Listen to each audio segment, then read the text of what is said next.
Elon's tweeted something new, and therefore there's news on Tesla or news on Twitter, and that will move markets on a day-to-day basis. But behind that, macro is pretty much always prevalent. On macro, explain the macro environment. Obviously, it's been more prevalent in public consciousness because of the geopolitical situation, because of inflation and the cost of living. So macro is very topical right now. Talk to me about the broader dynamics, and then how does that impact capital markets? Really, they're the bedrock of everything, but because they tend to be quite slow moving, that means it kind of slips out of people's consciousness. The growth level of the UK or the inflation problem of the US, that will change month to month, but not day in, day out. And that's why people don't tend to take notice. It's not on the front pages of mainstream media, but it does underpin pretty much everything.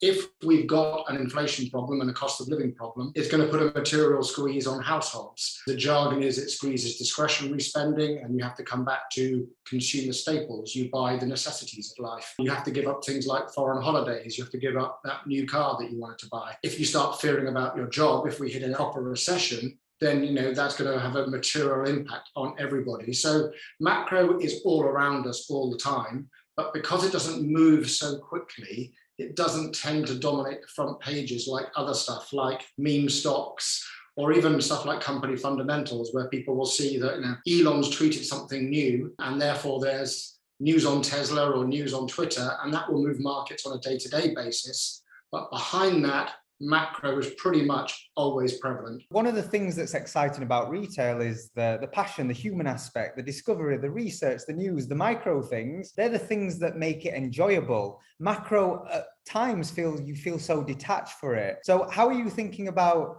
those dynamics, how they work hand in hand to make more informed, better decisions? You're absolutely right. You've nailed it. And detached is a perfect word, actually. It's obtuse. It just seems so removed from people's day-to-day lives.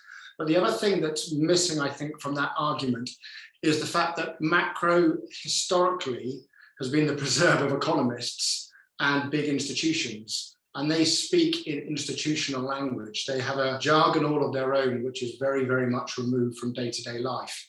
So the man in the street, even if you read an economic report in a paper or on his phone or whatever, it wouldn't relate to their personal set of circumstances.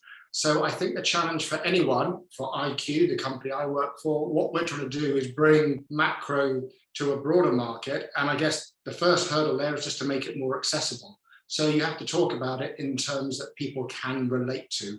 And that's why, back to your earlier question, if we get a proper recession, if growth hits a brick wall and people start losing their jobs, then people will pay a lot more attention. Sadly, it's only at the extremes that people tend to sit up and take notice.